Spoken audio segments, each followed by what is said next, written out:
Vamos lá? Bom dia, boa tarde, boa noite. Está no ar o Papo de Café e um Papo de Café virtual com meus colegas Fabrício Noronha, Laura Cante e Marcelo Soares.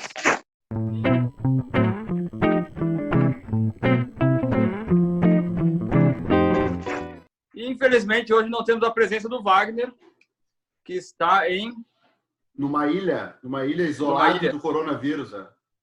Numa ilha isolada do coronavírus, onde não tem acesso Esperto à internet. Ele, né? Espertinho, né? Esperto ele. Tu sabe o que será que ele levou? O que será que ele levou para essa ilha? Não levou ninguém. Só ele. Só o corpo dele presente. Então. O vizinho dele de ilha, tem uma ilha que é perto, é o Sean Connor, que mora na ilha perto da ilha dele que ele tá. Ah, perfeito. Ah, que maravilha. James Bond. James Bond. Que espetáculo, hein? Marcelo, isso é a história desse tempo novo, né?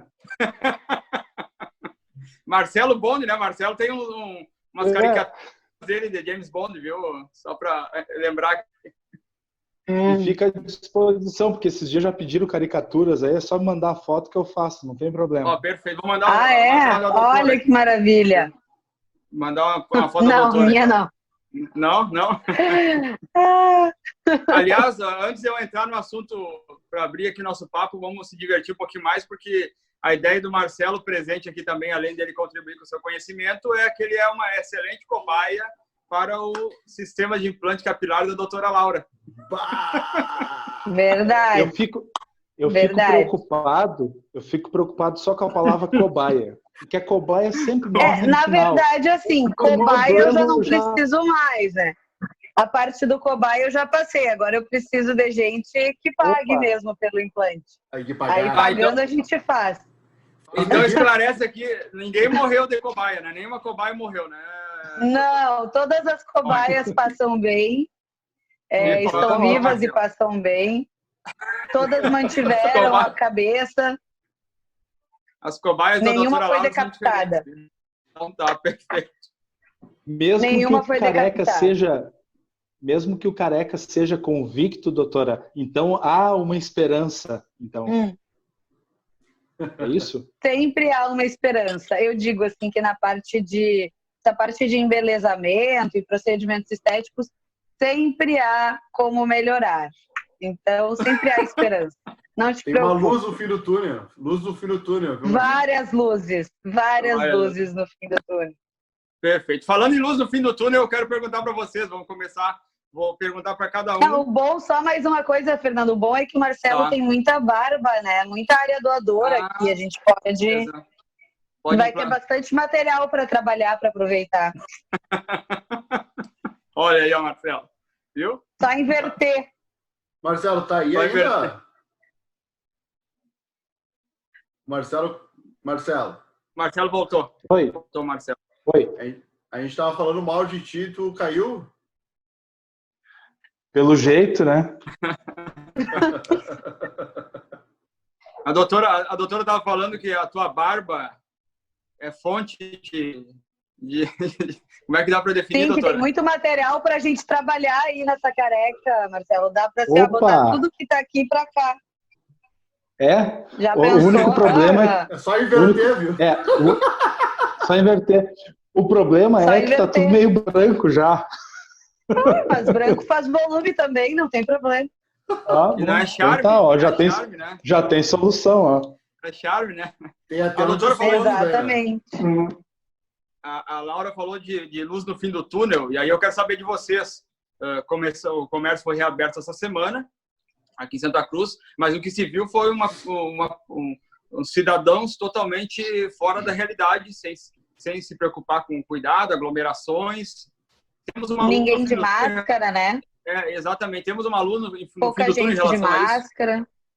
Doutora, pode comentar essa primeiro aí, depois eu vou passando para o pessoal. Não, pois eu achei assim, ontem eu achei muito interessante que metade das pessoas não estavam de máscara e eu retomei os atendimentos num dos lugares que eu atendo aqui em Santa Cruz e nenhum dos pacientes de máscara.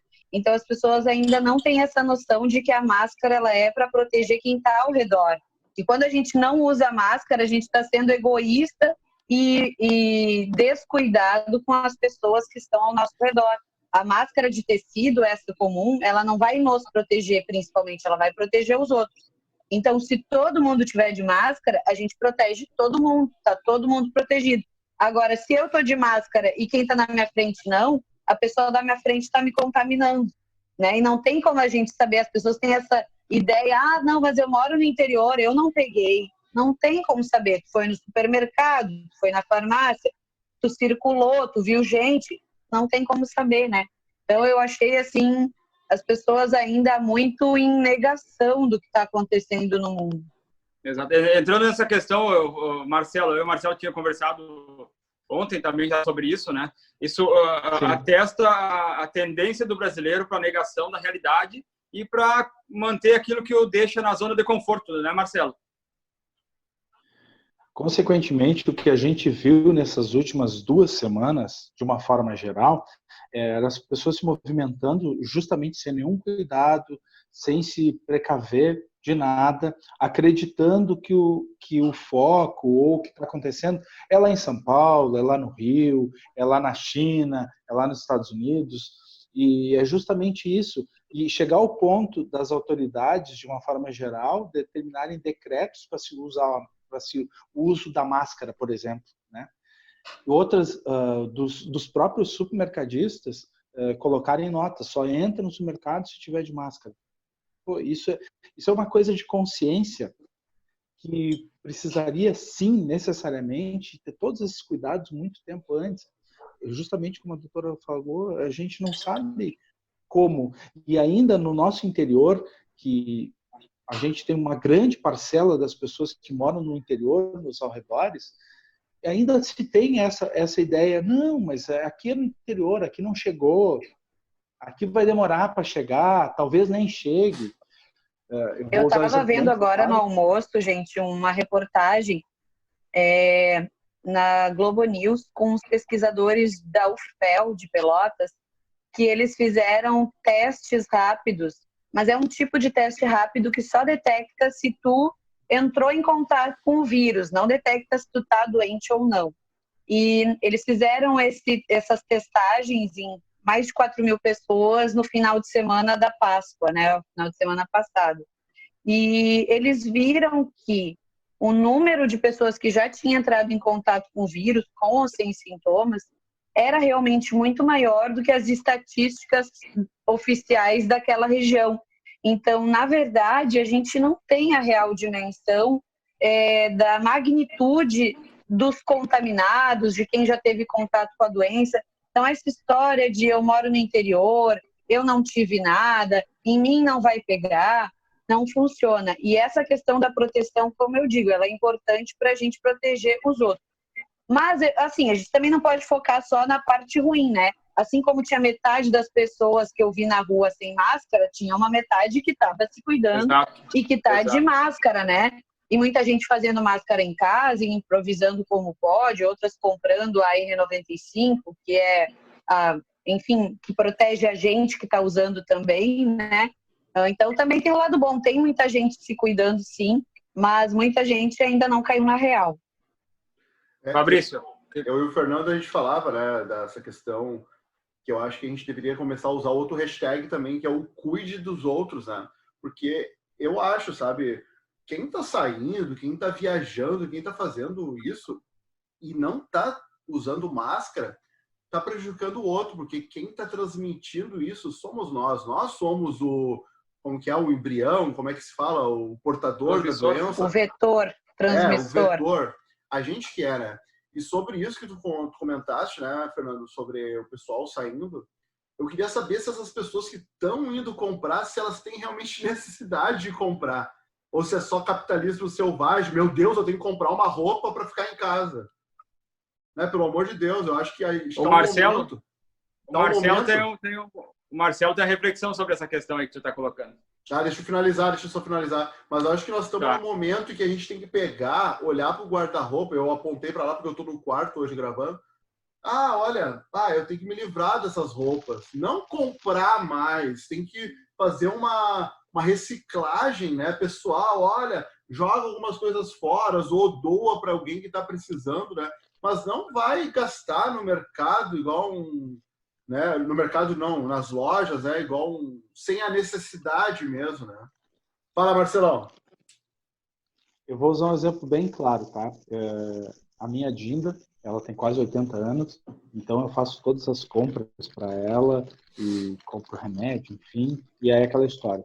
Faz muito tempo que eu não dou um abraço na minha Dinda. Eu vou lá, entrego as compras e vou embora, sem o contato. Eu de máscara e ela de máscara em casa. Então, assim, ó, o que a gente fez? O que a gente combinou? A gente vê exatamente a necessidade dela e quando ela tem a necessidade dela, eu aproveito e vejo a minha. Justamente para não estar zanzando por aí. A gente vai uma vez por semana, uma vez a cada 10 dias no mercado, compra o que é necessário e não fica zanzando toda hora. Então, e tem muito do comportamento humano, porque nós somos seres de liberdade, nós precisamos circular, nós precisamos esse contato, a gente precisa disso. E, querendo ou não, dentro dessa realidade que nós estamos vivendo hoje, dentro desse isolamento, e tem alguns conscientes, e foi muito bem lembrado, alguns conscientes e outros não tão conscientes, uns que acreditam nas suas verdades e que não veem a atmosfera que estamos vivendo atualmente. Então, a questão comportamental nunca teve tão em voga. E eu sou estudioso e eu tenho informações nessa área há mais de 20 anos. Então, hoje, eu consigo entender exatamente essas premissas que a gente tem de consumo, de querer liberdade de correr e tal. Por quê? Porque é aquela história, quando a pessoa, e eu compartilho um pensamento do Dr. Augusto Cury, que fala uma coisa muito, muito, muito importante para mim. Se você não é a sua melhor companhia, aí você não consegue ficar em casa. É simples assim. É questão comportamental. Se você não se encontrou a sua vida inteira, não vai ser agora, diante desse quadro que exige um isolamento, exige uma consciência, que você vai ter consciência, que você vai conseguir se encontrar consigo mesmo. Então, por isso que a gente vê esses desmandos humanos acontecendo em todas as áreas, em diversas coisas que a gente enxerga. Dentro da nossa consciência, a gente vê que alguma coisa não está muito legal ali. É aquela história, eu uso máscara, mas o outro não usa. Mas a gente também precisa entender que aquelas pessoas, elas têm as suas verdades, elas têm as suas realidades e que essas questões agora vieram muito à tona, potencializaram. Porque se eu nunca convivi... E eu acho que também teve uma questão agora só para... bom, pode terminar. Se a gente nunca viveu em paz com o nosso parceiro ou com a nossa parceira, não é nesse momento de isolamento que a gente vai conviver mais ainda que isso vai funcionar. É porque o ajuste necessariamente precisaria ser feito antes. E agora a gente entendeu que está numa situação como essa. Se eu não tinha paciência antes com meu filho, com a minha filha, não vai ser agora que eu vou ter. Porque está tudo potencializado em virtude do quadro que estamos vivendo. E daí, necessariamente, ou você, de verdade, consegue se encontrar nesse meio desse tempo todo e consegue, de verdade, fazer a diferença na sua vida e na vida daquelas pessoas ao seu redor, com muita consciência, ou realmente está fadado a isso tudo que a gente está vendo e ouvindo de todas as áreas da existência humana, digamos assim. Doutora? Sim. Não, uma hora ali que o Marcelo falou, eu pensei no seguinte, que existe essas opiniões divergentes e essas verdades divergentes que também acabam vindo muito à tona, porque também os órgãos responsáveis se mostram com opiniões divergentes. Não existe uma postura unificada, ou pelo menos não existia até então. Vamos ver se agora isso melhora, né? Mas quando os próprios órgãos responsáveis por nos ditar, digamos assim, as regras não têm uma voz única, como é que a gente vai esperar que a população apresente um comportamento único também, né? Então, isso acaba ficando mais evidente num momento como esse também, além de, claro, as dificuldades individuais de relacionamento de cada um, ficam mais respaldadas com o quadro que a gente tem político atual, né? Exato. O que voltou à tona foi essa polarização política, né? Isso que está agravando mais a situação, né? A gente tem um presidente que vive em outra realidade, em outra dimensão, que não é a nossa, outro negacionista da realidade, né? Por mais que o mundo todo esteja provando existe o coronavírus, ele não é um vírus fabricado pelos chineses, né? Precisa de isolamento, mas o nosso presidente, que é o poder maior aqui do país, está literalmente fora da casinha, vamos dizer no bom português aqui, né? E fomentando essa divisão que tem aí no país, que faz com que as pessoas não acreditem, né? E neguem a realidade. Marcelo. E eu vou mais longe ainda. Não existe, na verdade, um líder mundial do que nós estamos vivendo. Não Exato. só no nosso país, mas não tem um líder mundial que a gente possa... E se a gente olhar para trás na nossa história, nós vamos ver que em determinados momentos da nossa história, sim, nós tivemos líderes fantásticos que fizeram a diferença. E hoje, diante desse quadro mundial, nós não temos um líder ícone que realmente deu um direcionamento. E daí, nas nossas esferas, em cada país, cada um tem um entendimento, cada um tem as suas ideias, né? Então, é isso que eu vejo. Assim. Eu comparo muito a situação agora do mundo em crise, com todo em relação à Segunda Guerra Mundial, né? Mas a gente estava falando com o Carlos Gabriel, que é o historiador que acaba de ver o programa Música e História aqui no Catedral essa semana, e ele fala, e nós lembramos que na época da Segunda Guerra nós tínhamos um Churchill, nós tínhamos um Roosevelt, né? A Segunda Guerra terminou e o Roosevelt encampou o Plano Marshall, que reconstruiu toda a Europa. E hoje, de fato, não temos um líder, né? Excetuando-se talvez uma Angela Merkel, ficamos nisso. Não tem um outro. Talvez se o Obama ainda estivesse. Pois é, também. Talvez o Obama fosse uma liderança, né? Se ele estivesse no governo em um momento como esse. Exato. Porque o líder, para mim, o líder é aquele que entende o momento, entende a gravidade do momento, mas ele consegue congregar forças diferentes para um ideal, para realmente a revolução, a congregar os opostos, né, Marcelo? Congregar os opostos. Exato. Né? Um exemplo, falando da Segunda Guerra, né, um exemplo, o Roosevelt e o Churchill conseguiram dialogar com o Stalin. Depois a gente sabe o que o Stalin fez, né? Matou milhares de pessoas, mas eles conseguiram naquele momento para derrotar os nazistas. Né? Hoje a gente não tem isso, né? E aí é um por todos e todos cada um por si, né? Parece que tá assim, não tem uma ação coordenada, por mais que tenha a OMS tentando coordenar a coisa, mas também não se consegue. E complementando ali, tipo, o que a doutora falou antes, que não existe uma linguagem só, né, no nosso país aqui. Exato. Eu não sei quantas pessoas vão ter que morrer além, né, para o nosso presidente se dar conta que ele se declarou dizendo que não era um coveiro, né, quando perguntaram das mortes para ele. Mas, tipo assim, eu acho que, como a gente já falou, ele é o cara, né, o maior líder aqui no nosso país, né? E eu acho que ele tem que começar a conscientizar, ele tem que começar a se conscientizar, né? Mas como é só uma gripezinha, é difícil, né? As pessoas vão seguir essa história, né? Até porque se ele não fizer isso, os outros poderes vão começar a tolher as ações dele. Vai acontecer isso, né? Porque a situação vai se agravar. A gente está vendo o caso de Manaus, né, doutora? A gente está vendo o caso de Manaus, por exemplo, que os próprios governantes lá foram levando na brincadeira, né? Não dando bola, né? Não forçando o isolamento social lá, e aí deu no que deu. Aí agora estão pedindo desesperadamente ajuda porque estão empilhando cadáveres dos hospitais. E tem, eu não lembro se é Fortaleza que já tinha, tipo, fila para o respirador, acho que tinha 20 na fila, acho que era Fortaleza que tinha visto. Então, ó, o que está acontecendo que o presidente não está vendo? É brincadeira? Ainda é uma gripezinha? Fala, Marcelo. Mas eu queria puxar um outro lado dessa... Pode falar, doutora. Não, ele está travando um pouco aqui.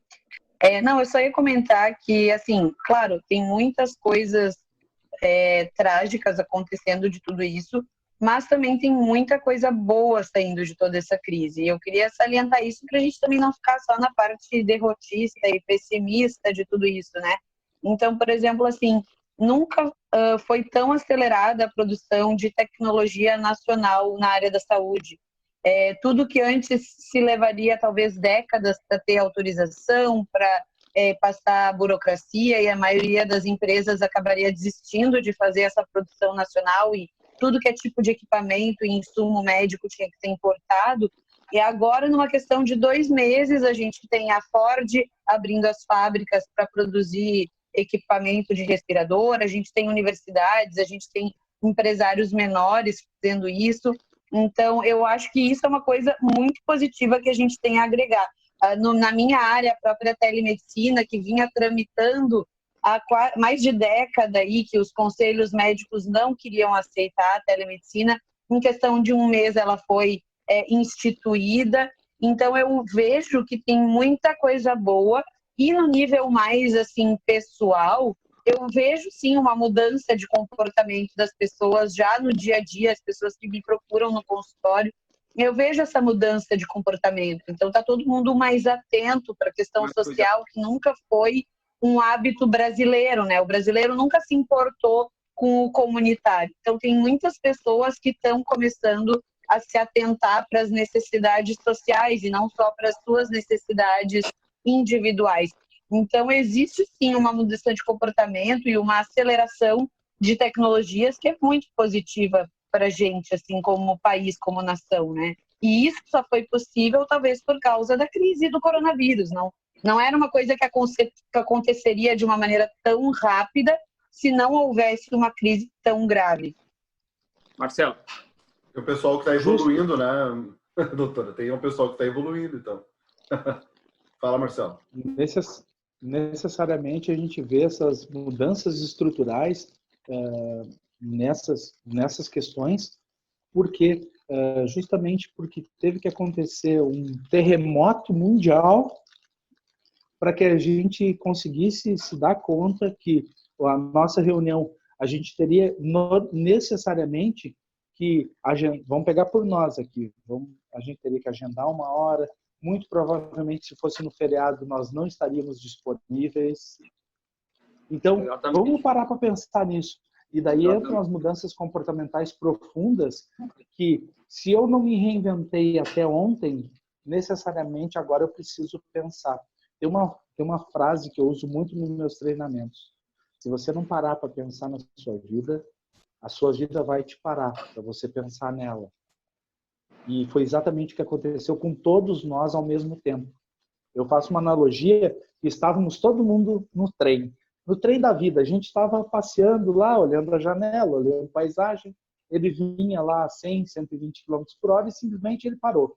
Ele parou entre nada e lugar nenhum e agora você tem que ir. Mas ir para onde? Então, se reinventar, ver outros horizontes. E quem já vinha se preparando, claro, que essa revolução que nós estamos sofrendo em 30 dias, 40 dias, essa revolução de comportamento, de tecnologia, de entendimento, aquilo que nem a doutora falou, coisas que demorariam décadas para acontecer, aconteceram em semanas. Isso é extremamente positivo. E essas revoluções daqui para frente vão ser mais seguidas, elas vão acontecer mais, vão vir mais à tona outras necessidades que até então a gente estava deixando de lado e pensando para frente, estávamos pensando num outro momento, quando der, quando for necessário, e agora tudo é necessário, agora mudou o aspecto. E eu falo isso para muitas pessoas. Aconteceu um terremoto e todo mundo está no mesmo barco, sim. E a gente precisa dar as mãos e sair com essa nova mentalidade. E é muito importante que a doutora falou, justamente porque várias coisas excelentes aconteceram em dias, vamos dizer assim, né? Em dias, coisas que realmente demorariam muito tempo para acontecer, inclusive mudanças comportamentais.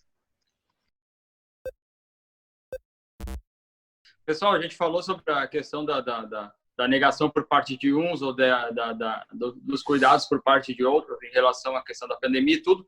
E outro ponto crucial deste momento, que também é divisor de águas, se refere ao mundo dos negócios, à reinvenção e às redes sociais, né? A gente tem visto como as redes sociais se mostraram uma ferramenta aliada para os negócios continuarem sobrevivendo. Então, eu queria começar, e aí nós temos um expoente aqui, que é a doutora Laura, que sabe muito bem usar as suas redes sociais, mas eu vou pedir primeiro para o Marcelo comentar sobre isso, que o Marcelo também é especialista em marketing digital, e aí depois a doutora Laura também pode falar sobre esse assunto. Eu tenho uma coisa que eu sempre levo para os clientes. A revolução digital ela já vem acontecendo há muitos anos, há mais de uma década.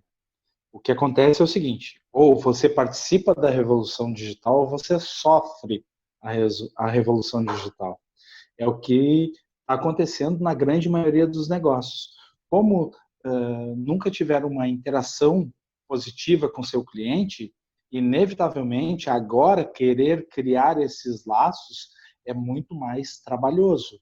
Mas o profissional ou a empresa que já vinha trabalhando as suas redes sociais e já tinha, sim, uma interação com o seu cliente, já tinha, sim, potencializado os seus negócios através das redes sociais, hoje vai ter um salto quantitativo muito, muito, muito positivo. Isso é uma realidade que eu vejo nos meus clientes, que eu já vinha orientando há mais tempo, de potencializar suas redes, de trabalhar suas redes. Necessariamente, as redes sociais hoje exigem, sim, um profissionalismo para todo o conteúdo, para tudo que tu faz. Não dá simplesmente para fazer como se fazia antigamente, de pegar lá e fazer qualquer postagem sem um conteúdo, fazer qualquer interação com seus possíveis clientes, sem pensar numa estratégia antes disso. Simplesmente pegar o conteúdo e colocar lá. É legal? É, mas tudo que se faz necessariamente pensando nessa interação com o seu cliente, demonstrando de fato essa integralidade que nós todos estamos querendo agora. Vou pegar um exemplo bem claro. A empresa que nunca me contatou, agora me contatou, há umas 2 semanas atrás. Então, aquela história, se nunca fez contato comigo, eu nunca fui interessante para o negócio, agora eu estou sendo, para quem eu vou escolher? Para quem já tem um relacionamento comigo há mais tempo, interagindo comigo, entendendo os meus gostos, as minhas vontades, eu como cliente, ou aquela empresa que simplesmente agora surgiu do nada querendo me oferecer um produto ou um serviço. Entende que isso é muito anterior. A revolução ela está acontecendo há muito tempo.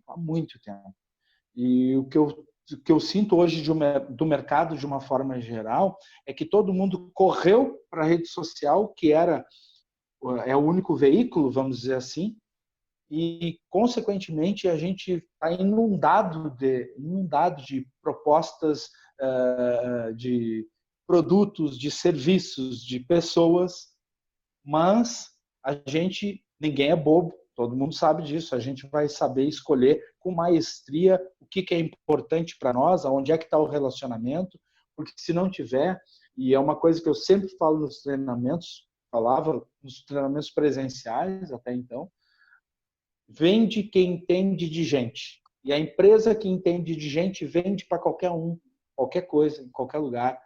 E assim que vão se dar as relações daqui para frente. Essa é a minha visão diante de tudo que eu estudei, de tudo que eu trago para os meus clientes e dos resultados que eles estão tendo hoje diante desse quadro da pandemia, e eles estão tendo resultados positivos.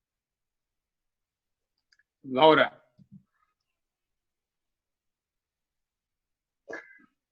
Pois é, o que o Marcelo falou, nossa, nem tenho o que dizer, ele é especialista no assunto, mas eu vejo também uma situação inversa.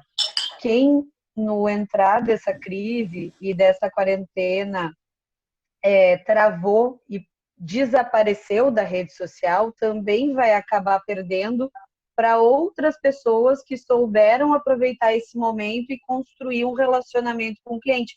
Então, talvez eu comprasse sempre de uma marca tal, mas agora ela sumiu da minha vida e a outra marca apareceu e eu vi que também é uma possibilidade boa, testei, me agradou e talvez eu agora fique com essa outra marca em vez da marca que eu ficava antes. Então, eu acho que tem os dois lados, né? Tem todo mundo que não, assim, as marcas que não estavam interessadas no relacionamento buscando agora, e as marcas que vinham se relacionando, mas que agora congelaram, né? Que não souberam lidar com esse momento de crise. Então, ou então que, por exemplo, falar aquelas coisas muito básicas. Então, ok, no início se falava lavar as mãos e tal, mas tu passar a quarentena inteira falando que tem que lavar as mãos e passar álcool gel, as pessoas já entenderam essa parte, sabe? Então, não saber ir adaptando, porque como as mudanças são dia a dia, quem não consegue ir adaptando a essas mudanças que são dia a dia, parece que vai perdendo, a gente vai perdendo interesse nessas marcas, né? Então, é um momento muito novo, assim, para mim e para todo mundo também, para mim como empresária, de saber montar essa estratégia. Não está sendo fácil para mim, né? Tem alguns momentos que eu acho que eu fiz bem, outros que não sei. É uma coisa meio tentativa e erro, mas eu acho que ficar atento ao movimento que está se formando dentro de tudo isso é a melhor maneira de tentar se adaptar a esse momento, porque não tem uma cartilha para essa crise, né? A gente não tem aí um passo a passo. Ah, não, tu vai fazer 3 postagens, 2 sobre lavagem de mãos, uma, sabe, não tem uma cartilha sobre isso para a gente usar nesse momento. Então, tá bem difícil para todo mundo que é empresário, né, agora, mas dá para se adaptar. Tem 2 casos emblemáticos dessa pandemia que a gente pode observar em empresas de renome, né? Uma delas foi a Avan, que no início da pandemia o proprietário também tinha essa visão negacionista e, se tu olhar essas postagens lá, eram totalmente preocupadas única e exclusivamente que as pessoas fossem pagar seus boletos. Eles viram uma negatividade em relação a isso por parte dos clientes e foram lá mudar a postura. Outro caso é o Madeiro. Eu e o Marcelo conversávamos sobre isso ontem, o Madeiro e o Outback. O Madeiro, e o Outback todo mundo conhece, a gente sabe a dimensão dos dois, mas o Madeiro se posicionou lá, o proprietário foi lá e se posicionou contra isolamento, que ia afetar os negócios dele. O que o Outback fez? O Outback tinha comprado quilos de chocolate, de ovos de Páscoa para dar para os clientes, foi lá e fez doação social em relação a isso. A visão que o público teve do Madeiro foi super negativa, né? Provavelmente vai ter impacto depois quando a coisa retomar. E o Outback saiu por cima e teve uma visão humanista nesse momento, né, também. Então, só para citar esses 2 exemplos de posturas distintas. Eu Marcelo. Vejo com clareza que a postura, nesse caso específico do Madeiro e do Outback, a postura do Madeiro, ela foi decisiva para esse momento que eles estão vivendo e para os próximos momentos também, pode ter certeza. E a doutora falou, nós não temos exatamente uma cartilha para se seguir nessa pandemia. Nós temos, sim, indícios daquilo que necessariamente o cliente está precisando, ou o cliente quer. Não dá para fazer só postagens institucionais, por exemplo, e esquecer que tem produto para vender. Mas também não dá para fazer só de produto para vender. E talvez esse seja o erro mais comum que eu estou vendo nas redes, de uma forma geral. Ou é só produto ou é só institucional. E o equilíbrio entre esses 2 mundos é que é importante. Realmente, não tem uma cartilha.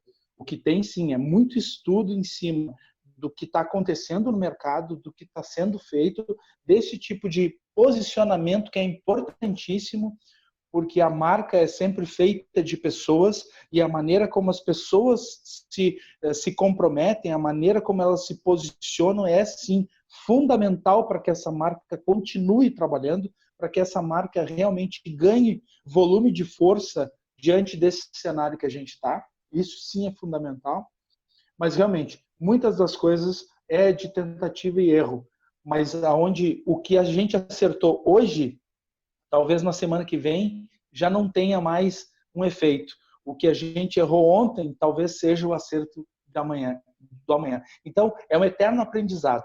Tem uma outra coisa que eu sempre digo, algumas coisas que eu falo há muitos anos e que são muito verdadeiras. Tudo que me trouxe até aqui hoje, aqui agora, não vai me levar adiante. E esse quadro é o que a gente está vivendo. Hoje é um dia, amanhã é outro, depois da manhã é outro, e a gente precisa lidar com tudo isso que está acontecendo e ter, sim, inteligência emocional, ter inteligência comportamental, né? Porque um posicionamento pode, talvez não mate a marca pelo tamanho que é, mas com certeza arranhou uma história de décadas construída com muito trabalho e que um posicionamento agora, sabe, arranhou a marca como um todo. Falando um pouco agora também da questão de educação, né? As escolas hoje também estão tendo que se refazer, né? Se reformular, na verdade. Né? Tem algumas escolas que hoje elas têm alguns, por exemplo, utilizam o Moodle, que é o ambiente virtual para trabalhar, né? Mas a gente vê aqui, por exemplo, no município, no estado, que eles não têm uma plataforma para trabalhar com isso, né? E fazendo um ganho nisso, um gancho, né? Hoje eu até fiquei curioso, porque tem algumas empresas que não mudaram. Não estou ganhando dinheiro nenhuma da English Live, tá? Mas hoje eu fiquei super curioso. Tipo, o método deles é online, é pela internet. Eu fiquei curioso, será que eu não faço 30 dias grátis? Sei lá, se tem um plano assim. Mas eu fiquei curioso, porque para eles não mudou nada, né? Tipo, eles continuam a mesma coisa, fazendo o mesmo trabalho, a mesma divulgação, né? Então, para algumas pessoas, algumas empresas não muda, né? Mas as outras têm que se reinventar. Aí entra a questão da estratégia, né? Doutora, pode falar. Eu discordo, Fabrício. Eu acho que para todo mundo vai mudar. Não existe isso de não mudar porque já era online. Eu discordo plenamente disso, porque as pessoas que consomem mudaram. Então, não interessa se já era online. A forma da pessoa escolher a marca vai ser diferente. Só pelo fato de eles terem... Só pelo fato de eles não estarem cobrando agora e oferecendo 30 dias grátis, já é uma mudança, né? E eu vou mais longe. Eu não vejo isso não mudando. Eu vou mais longe. Todos os negócios, mesmo que já tinham, por exemplo, como escolas de inglês, que já tinham o seu negócio online, realmente elas precisam se reinventar, porque assim como elas, vai ter mais muitas empresas dando o mesmo. Aí um dá 30 dias, outro dá 60, outro dá 6 meses. Então, mas por que isso? Se a gente ficar na mesma coisa, consequentemente, a gente vai ter os mesmos resultados. Então, o consumidor, o comportamento do consumidor vem mudando há muito tempo. Há mais de 20 anos tem estudos do comportamento do consumidor moderno. Nós mudamos a nossa essência. Há 10 anos atrás, a gente fazia rancho no super. Ia lá, fazia um rancho e levava para casa. Hoje a gente não faz mais. A gente compra aquilo que a gente vai consumir no dia. Diante dessa pandemia, nós adaptamos de novo o nosso consumo. Nós não vamos mais todo dia. A gente vai uma vez por semana, uma vez a cada 10 dias. Foi exemplo de antes. Então, o consumo, de uma forma geral, seja o nosso consumo mais básico ou o consumo mais notório em termos de conhecimento, ele mudou completamente.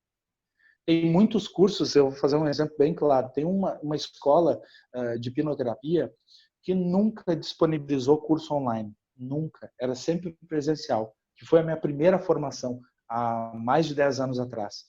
Eles forneceram agora, naquele feriado ali de sexta-feira, né, da Sexta-feira Santa, eles disponibilizaram um treinamento.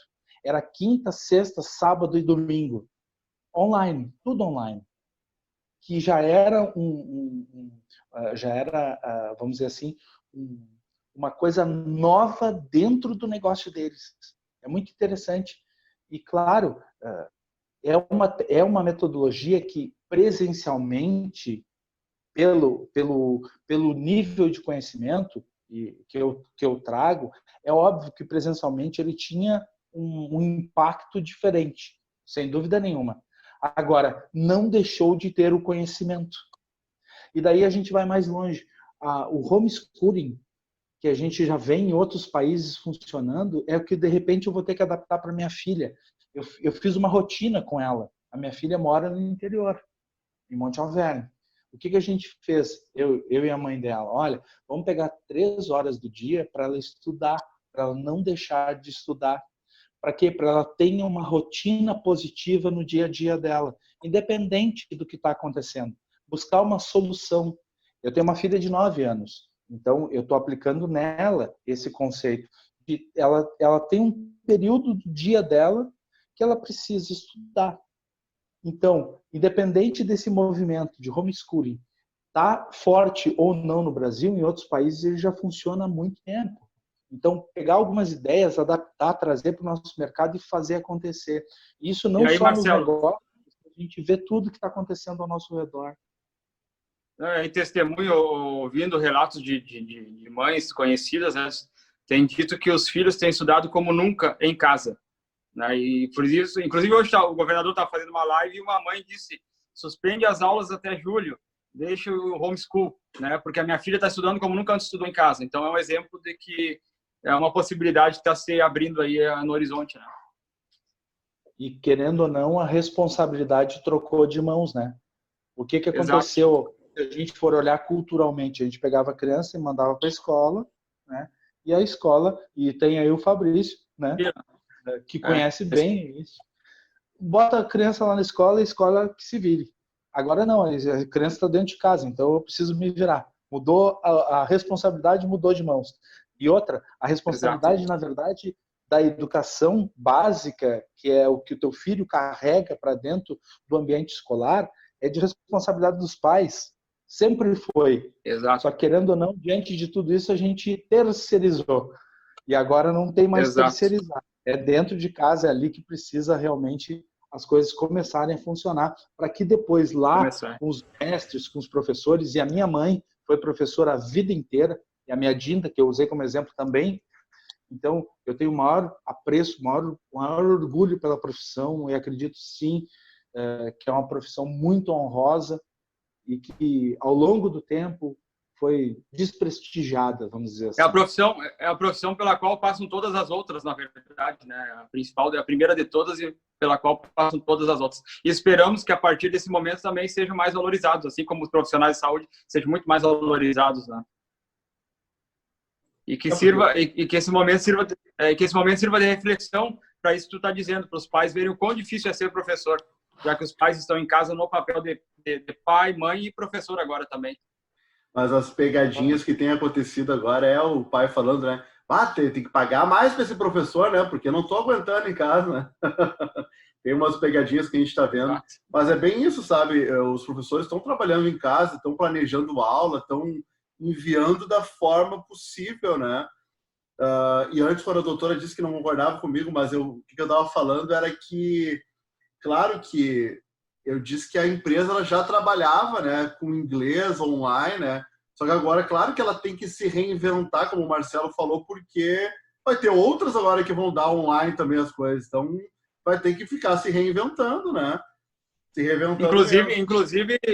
Inclusive profissionais liberais que dão aula de inglês estão se reinventando nesse momento e abocanhando, digamos, aquela fatia que era de uma grande empresa, né? Que era de clientes de uma grande empresa de inglês ou de espanhol, sei lá do que, né? Doutora.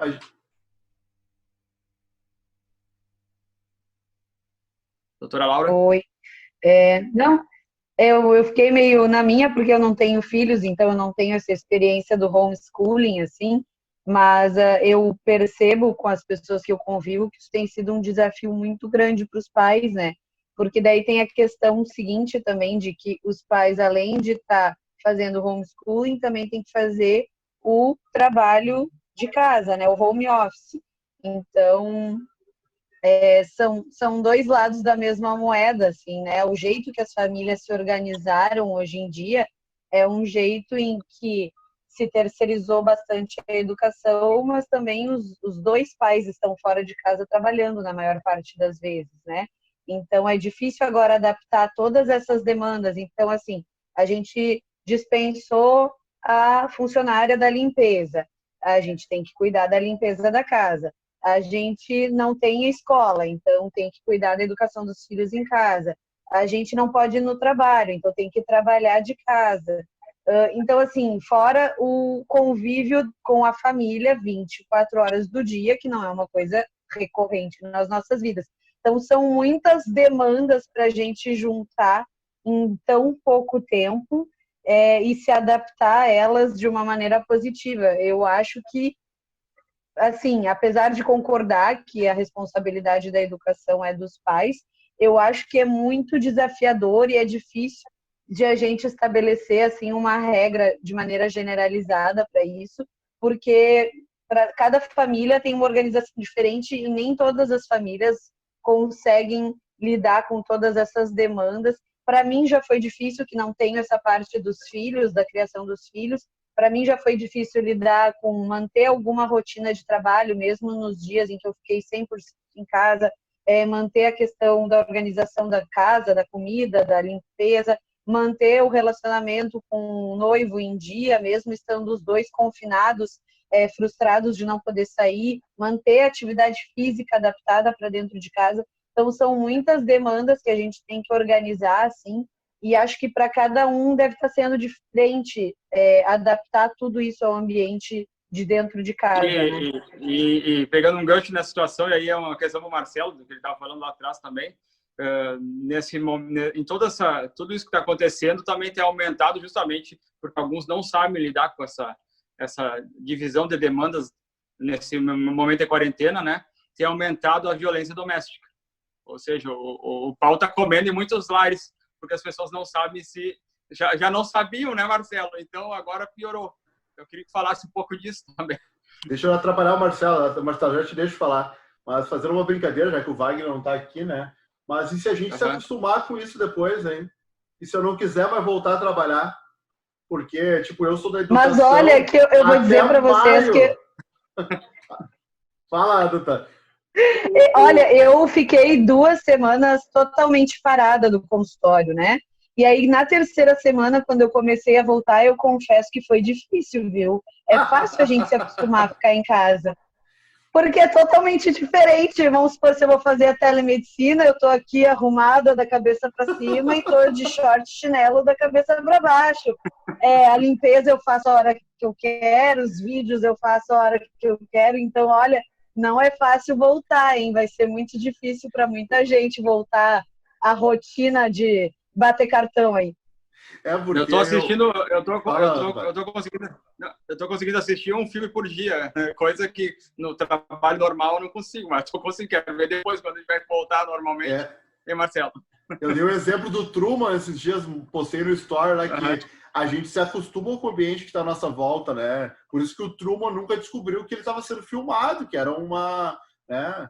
Então, isso eu pensei esses dias, sabe? Estou acostumado a trabalhar, atender as pessoas pelo computador, que daqui a pouco, sei lá, será que eu quero acordar cedo, me arrumar para sair de casa, né? Vamos ouvir o nosso treinador. Vamos lá, Marcelo. Marcelo, né? Olha só, nesse período é extremamente importante a gente criar rotinas, porque realmente a gente se adapta muito, muito fácil à folga. E a gente, consequentemente, a gente procrastina tudo. E daí, é aquela história, a limpeza da casa era para ser de manhã, mas daí às 7h30, aí eu já me acordei às 9h, daí eu vou fazer meu café, quando eu às 10 e pouco, aí eu vou providenciar alguma coisa para comer, aí já tenho a louça do meio-dia, e daí já tenho outras coisas a fazer, daí de tarde eu tenho um compromisso. Quando vê, passou o dia, você não limpou a casa, você não fez nada. Então, entra muito nas nossas crenças de merecimento. É aquelas tarefas. Começa uma tarefa, desenvolve e termina. Todas elas precisam dessa constância na tua cabeça. E agora, nesse período que a gente está em casa, muita gente me pergunta, e agora o que eu faço? Faz uma rotina. Faz aquilo que tu precisa fazer. Aqui do meu lado direito tem um quadro. Vou mostrar rapidinho para vocês, ó. Tem um monte de coisa que eu tenho para fazer. Todas elas têm datas. Então eu preciso começar, desenvolver e terminar. Tem data, não tem o que fazer. Por quê? Eu tenho uma rotina. Normalmente no domingo eu reviso toda a minha agenda, eu reviso tudo que eu vou fazer durante a semana, as lives que eu vou ter. Então agora eu estou revisando meu conteúdo de segunda e terça-feira que vem. porque, querendo ou não, o dia de hoje está mais tranquilo, vamos dizer assim. Eu estou aqui com vocês, mas é um dia mais tranquilo. Então, eu peguei minhas revisões que eu ia fazer lá no final da semana, eu estou fazendo agora, de segunda e terça-feira que vem. Se a gente consegue organizar o nosso quadro e a gente consegue realmente potencializar isso, eu vou limpar a casa, ok, pega um dia da semana e determina 2, 3 horas para fazer aquilo. E gera uma rotina. Porque se nós não tivermos rotina, a gente fica 1, 2, 3 semanas, depois a gente não quer voltar. Tá muito bom. A gente se adapta no que é bom. A gente se adapta, não tem preocupação, tá tudo certo, né? Então eu não quero voltar mais. Eu vi esses dias um post de um como é que é? Um piadista aí, né? E ele falava assim, ó: agora eu entendo meus amigos vagabundos que ficavam em casa e não trabalhavam. Eu fiquei 2 semanas e já tô louco para ficar que nem eles. E quanto à pergunta do Fernando, né, eu não sou especialista em violência doméstica, eu sou especialista em comportamento. Tá? E o que eu vejo? Eu vejo que as pessoas não se conhecem muito. Eu vi esses dias um post de um amigo meu que diz assim: olha, hoje de manhã eu tirei 2 horas para conversar com uma senhora que estava aqui em casa. Eu conversando com ela, eu descobri que ela é minha esposa, ela é uma pessoa bem legal. Boa. O post dele foi fantástico e ele botou assim de boa, sabe? Porque nesse momento que a gente precisa conhecer mais a fundo, mas isso tudo a gente precisava ter feito antes. Claro, não fez antes, faz agora. Mas é isso, é realmente entender o outro ser humano que divide a vida com você. E se você não entende, é óbvio que as brigas, né, as discussões vão acontecer, porque a gente está passando muito mais tempo com as pessoas, junto das pessoas. É inevitável. Mas é assim também, olhando o lado positivo, é assim também que a gente evolui nas nossas relações, é assim que a gente evolui no nosso conhecimento. Porque as pessoas muitas vezes querem fazer curso comigo, né? Eu quero fazer um curso contigo aí de comportamento, porque eu preciso entender de gente. Primeira coisa que você precisa entender profundamente é a viagem mais importante da sua vida, é a viagem para dentro de si mesmo. Se você não se conhece, você tão pouco conhece a você, você não vai conhecer os outros. Então não tem como lidar com essas adversidades todas impostas dentro de 50, 60, 80 metros quadrados. A grande maioria das pessoas vivem dentro dessas metragens, né? Imagina, tu tá convivendo diariamente, tu tá percebendo coisas que tu nunca percebeu, tu tá vendo detalhes que tu nunca viu. Então, é fundamental que a gente faça esse exercício de se conhecer profundamente e conhecer quem está junto com a gente nessa estrada da vida. Falou de Gente, metragem aí, né? Nem todo mundo... Acabou nosso tempo, compadre. Tá acabando o nosso aqui. tempo. Né? O Marcelo falou de metragem, né? Mas nem todo mundo tem o tamanho da casa do doutor, 380 metros para casa, né? Duplex, piscina, cobertura, né? Tudo mais. Eu não podia perder a piada, né? É do Wagner essa casa? Essa casa é do Wagner, porque minha não é. Eu ia dizer pro Marcelo. Estou aguardando... Se for minha, eu estou aguardando a escritura, então, porque não me apresentaram para essa casa ainda. Não te apresentaram ainda. Mas se vocês estão fazendo uma surpresa para mim, e vão me dar agora, de aniversário também pode ser. Ou de Dia da Mulher, também não me importa. Eu ia dizer pro Marcelo que eu não preciso de 3 horas. Eu aceito, até horas. convido vocês para tomar um vinho. Viu? Tá bom, perfeito. Eu ia dizer que eu não preciso de 3 horas para limpar a casa. 20 minutos eu limpo, viu? Isso porque tu não passou roupa, viu, Fabrício? Vai passar camisa para tu ver quanto tempo tu demora. Nunca tinha passado tanta camisa, minha vontade era tocar fogo em todas. Não, eu não passo camisa, eu não passo. Ninguém passa camisa aqui em casa, a gente passa quando vai usar, viu? Pois é. Nós estamos no nós estamos literalmente no momento de se colocar no lugar do outro, né? Porque nem a doutora está falando, teve que passar a camisa, está se colocando no lugar da empregada, né, doutora? Eu também, aqui eu faço a faxina com a minha esposa, então Sim, todo e mundo tá ela assim. sempre me reclama, coitada. Sim, a senhora que limpa aqui em casa uma vez por semana, ela sempre reclama que odeia passar roupa. Eu ficava pensando, é capaz, odeia passar roupa. Agora eu Que entendi fácil, né? que ela odeia passar Entendeu? roupa. Coitada. Entendeu. Pessoal, o programa está chegando no fim. Eu vou pedir para cada um deixar uma dica cultural, um livro, um filme, uma série. Tá? Vamos começar pelo Fabrício, então. Logo eu, começar por mim. Eu tô revendo os filmes de 2018. Agora acabei de olhar, então, todo o... Como é o nome do filme, compadre, que me ajudou? Era Todo o Dinheiro do Mundo, né? Isso, foi uma sugestão do compadre, meu compadre, Todo o Dinheiro do Mundo, muito bom o filme, vale muito a pena olhar. E agora o próximo que eu vou... Fala, tu é um especialista. Não, esse Todo o Dinheiro do Mundo é sobre o mega empresário J. Paul Getty, né, que se recusou a pagar o resgate do neto dele nos anos 70. E aí eles deceparam a orelha do neto dele, e aí ele, com muita luta, resolveu pagar o resgate. E o próximo o próximo minha dica, meu próximo filme que eu quero olhar é da jornalista. Tu também pode falar, porque tu é um especialista, né? Como é o nome da jornalista? Fugiu o nome, Mary Colvin. Morreu no atentado no Afeganistão. As minhas dicas, quem complementou foi o Fernando, né? Mas essas aí são minhas dicas de filme. Também tô olhando aquela série... Pra doutora, então. Viu, só para completar, tô olhando aquela série dos assassinos dos nazistas lá, Hunters. Isso aí, essa aí. Hunters. Como tu me complementa, né, compadre? Eu tô com saudade de ti, cara. É muita saudade, porque tu é o complemento, né? Não adianta. Tá, eu falo uma coisa e tu responde. Suas dicas, doutora. Pois é, na verdade, a minha dica é um livro que eu ainda não li, mas que eu baixei aqui para ler, que é o livro da Felicidade, Modo de Usar, do Cortella. Mas eu tô com uma expectativa muito alta dele, apesar de ainda não ter lido, e acho que ele se enquadra muito bem para o momento que a gente está vivendo, em que muita gente aí teve muita dificuldade, para não dizer todo mundo, muita dificuldade de lidar aí com esse período de quarentena e de se adaptar e de, enfim, conseguir encontrar a felicidade mesmo nessa adversidade.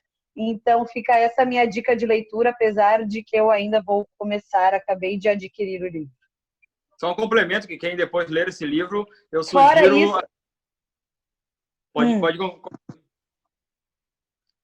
Pode concluir, doutora. Não, fora isso, aqui em casa, de filme só rolou filme para relaxar a cabeça. Então o Gustavo aqui ficou maratonando o John Wick ao longo de toda a quarentena e ansioso pelas estreias que foram adiadas agora. Ele está muito incomodado com as estreias de todos os filmes de Hollywood que foram adiadas. E aí a gente ficou maratonando o John Wick por aqui. Estamos à espera do Marcelo Bond de novo, que sai agora, nos próximos meses, depois da pandemia, né? Só complementando aqui, complementar rapidinho.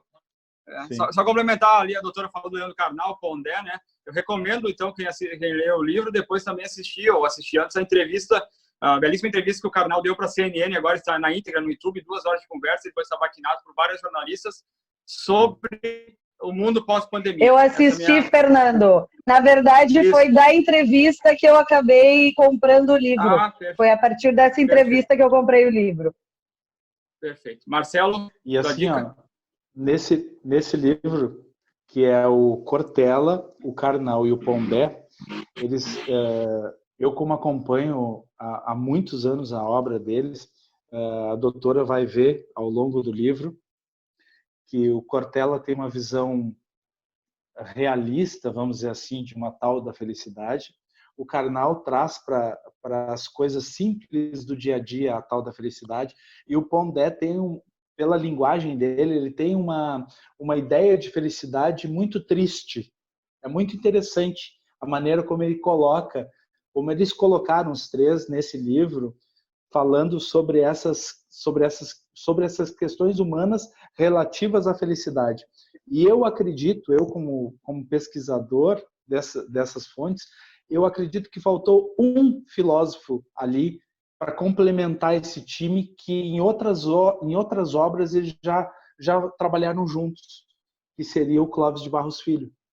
Mas o Clóvis de Barros Filho fez um livro com a Monja Coen falando sobre isso, falando sobre felicidade, que é muito interessante também. Foi citado pelo Karnal na entrevista, inclusive, o Clóvis de Barros Filho. São amigos, né? São extremamente amigos. O Cortella e o Clóvis de Barros Filho também fizeram um livro pelo WhatsApp. É uma história muito interessante. Eles escreveram um livro só em mensagens pelo WhatsApp. Isso faz muito tempo, tá? Se não me falha a memória, fazem 4 ou 5 anos. E eles foram trocando mensagens e escrevendo o livro. Foi muito interessante. Dá para buscar isso aí, tá? Mas a minha dica de livro, tá? É um livro do Malcolm Gladwell. Eu estou com ele aqui na tela. É Blink, A Decisão num Piscar de Olhos. Eu acredito que o texto e a maneira como ele deixa a história da consciência, trazer a consciência para os dias, tomar as decisões num piscar de olhos. Quem lê o livro vai achar fantástico. Eu já li algumas vezes e eu tenho o hábito da leitura há muito tempo e eu não gostava de ler há 20 anos atrás, eu não gostava de ler, e eu apliquei um método cientificamente comprovado. 20 minutos de leitura todo dia. Eu leio, em média, de 24 a 30 livros ano. Simples assim. 20 minutos de leitura por dia. E daí as pessoas ficam perguntando, como isso? Como serve como dica? Não te dedica. Se tu gosta de ler, hoje eu fico mais tempo lendo, né? Mas eu não tinha o hábito da leitura. 20 minutos você vai ler 10 páginas. 20 minutos. 10 páginas durante a semana você leu 70 páginas. Ao longo de um mês, você leu 300 páginas. Um livro médio no Brasil tem em torno de 140 a 180 páginas. É um livro médio. É uma característica. Então, em um mês, você leu 2 livros. Em um ano, você leu 24 livros. Não existe mágica. Existe consistência. 20 minutos por dia. Ah, eu gosto de ler. Então, lê mais. Ah, eu não gosto de ler. Lê 10 minutos. Você vai ler um livro por mês. Assim, isso tudo é comportamento. Muitas vezes a gente... mas eu não gosto de ler em PDF. Eu me acostumei a ler em PDF. Eu sou de uma geração que não tinha PDF para ler. Era só livro. A gente precisava buscar esses livros. Era muito mais trabalhoso ter um livro. Hoje em dia, na minha estante, eu tenho mais de 400 livros ao longo desse tempo todo. E eu era um cara que não gostava de ler. O meu comportamento foi isso. 20 minutos de leitura todo dia. Você vai conseguir ler bastante coisa. E a dica é esse livro, Blink, de Malcolm Gladwell, A Decisão no Piscar de Olhos. Minha dica, então, é um filme realizado em 1973, mas que tem ares proféticos, chamado No Mundo de 2020. O filme é ambientado em 2022, foi dirigido por um grande diretor que eu considero, que é o Richard Fleischer, que o Fabrício e o Marcelo, que são mais velhos, lembram do Conan o Bárbaro, com o Schwarzenegger, né? Foi ele que dirigiu esse filme. E esse filme, No Mundo 2020... Eu também lembro. Eu também lembro, então. Esse filme é ambientado em 2022. A Terra está arrasada por poluição, superpopulação, escassez de água e de alimentos. E o Charlton Heston interpreta um policial que verifica assassinato do executivo do ramo da alimentação, né? Então, esse é o pano de fundo, na verdade, para uma reflexão profunda sobre como o ser humano degrada a natureza, né? Também fala sobre ganância do ser humano, né? É um belíssimo filme para refletir sobre isso, né? E mostra também que estamos em tempo, não estamos naquela situação que o filme mostra, com terra arrasada, né? Calor excessivo, aquecimento global, né? Luta por água, por comida. Não estamos nessa situação, mas é um filme que faz refletir que a gente ainda está em tempo de não chegar nesse cenário, né? Então, essa é a minha dica cultural No Mundo de 2020. Esse filme já saiu em DVD. Se não me engano, tem ele na íntegra no YouTube e tem no aplicativo Mais FM de Cinema. Então, é um filme belíssimo para a gente refletir sobre o que o ser humano é capaz de fazer com a natureza, se não a preservá-la, né? E o que o ser humano pode fazer para que não chegue nesse nível de situação. E aí eu pego um gancho aqui rapidinho para concluir, que para as pessoas cuidarem nesse período todo aqui do nosso Lago Dourado, do consumo de água também, né? Porque o Lago Dourado está secando, não temos chuva.